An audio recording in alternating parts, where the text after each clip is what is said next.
Welcome to the WIHS Journal, Public Affairs from 104.9. I'm Paul Kretschmer. And the topic today is traveling with your pets during the summer months. I am on the phone line with Dr. Carol Osborne.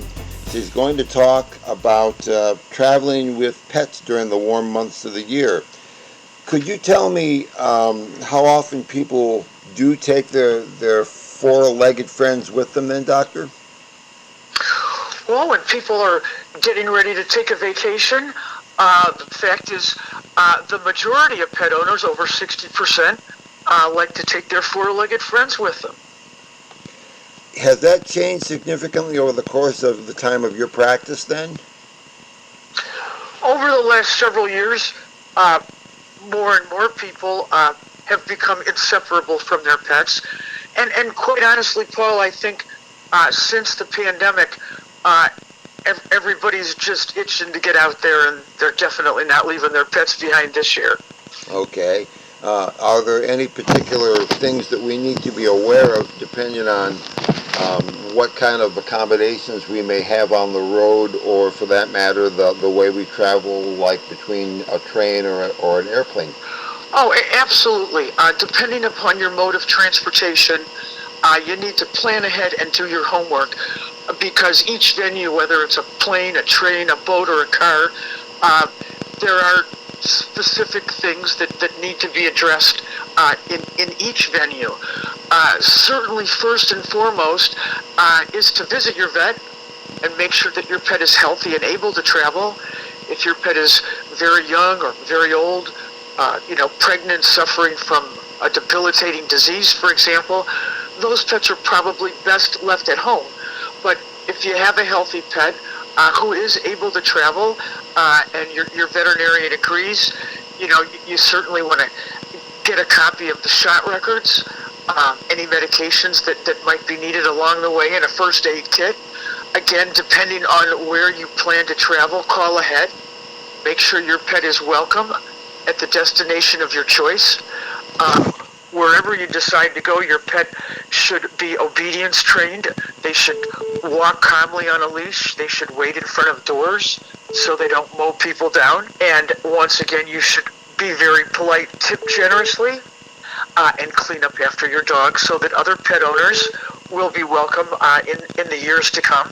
When it comes to food and treats, the traveling, no matter where you're going or how you're getting there, it's stressful for your pet. Any change from normal equals pet stress.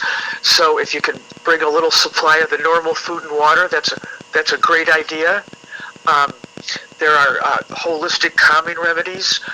For example, Bach's 5-flower rescue remedy, a combination of 5 flowers made into a little liquid. It's homeopathic, has no adverse effects, but a couple drops in your pet's mouth, food, or water just kind of takes the edge off so they can relax, kind of like, Paul, you and I may be having a little glass of wine. And some of these essential oils, in my veterinary office here in Chagrin Falls, Ohio, I use 3 types of chamomile with blue cypress, and we sprinkle a couple drops on the pet's fur. It smells great, calms them down, and you can apply things like that twice a day. If you're using essential oils, make sure that they're specifically made for your pet, be it a dog, or a cat. If you're in the car, remember, parked cars are a big no-no. It gets real hot inside of a parked car. If it's 80 outside, in 10 or 15 minutes, it could be over 100 within the car. So never leave your pet in a parked car. And if you're planning on going shopping, again, leave your pet at the resort or with someone, but the parked car is definitely not where you want to leave your pet. I was wondering if there's any breeds of animals that, for one reason or another, physical characteristics or something like that, shouldn't travel in an area where they're confined, because it not only may they not be stressed out. If you have a short-nosed dog, we call them brachiocephalic, but pugs, Frenchies, bulldogs, Bostons, they already have a breathing compromise by virtue of the breed. So if you're traveling on an airplane, ideally, pet should be in the cabin with you. If you have a pet that for some reason has to go in the cargo section. You want to be sure that there are no flowers in cargo. Flowers are packed in dry ice, the fumes of which are very toxic to dogs, especially the ones, the short noses. And just in general, if you're traveling by plane, you want to book a nonstop flight.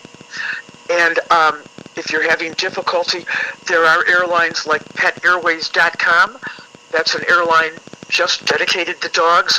They have many venues as far as where they travel to and from. They do a nice job, and their only job is to make sure your pet has a happy flight.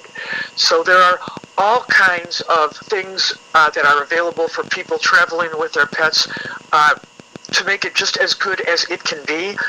In the car, certainly, whether you get a seat belt or a little travel carrier, all those things you want to do well ahead of time, so that by the time you're going to travel, there's nothing new, and your pet is used to, as I said, the carrier, the seat belt, whatever it might be, and that will enable your trip to be pretty much just as good as it can be when it comes to the comfort of your pet. Speaking of carriers, Doctor, could you give people a rule of thumb perhaps, as to what the size of a carrier should be in proportion to the size of the animal?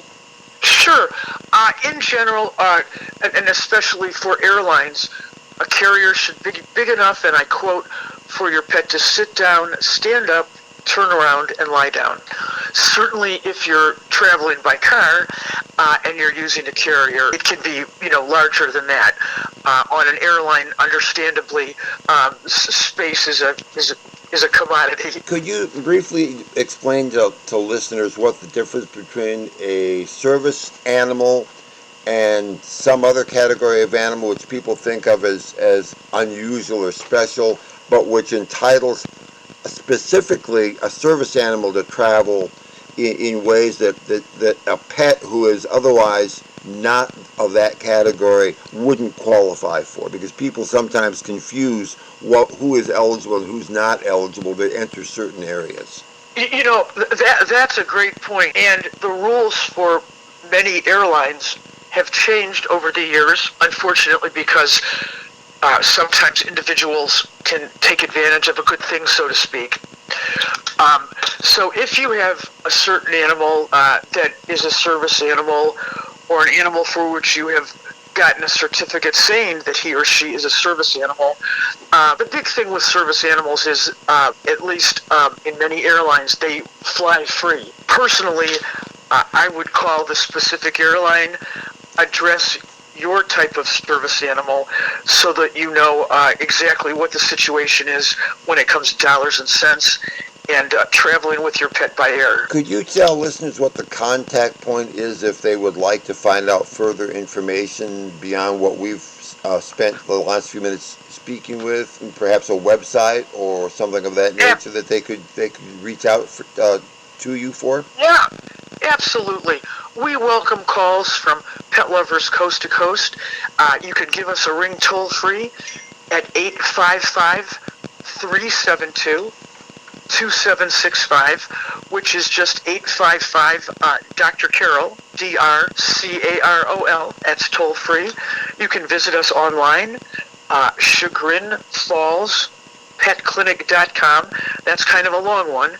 Chagrin is CHAGRIN, Falls Pet Clinic. That's an Indian term referring to rivers. And our other website is just drcarol.com, which is abbreviated DRCAROL.com. Thank you very much for the generosity of your time on a day when you may very well be practicing for the friends in front of you. Thank you very much for being willing to speak.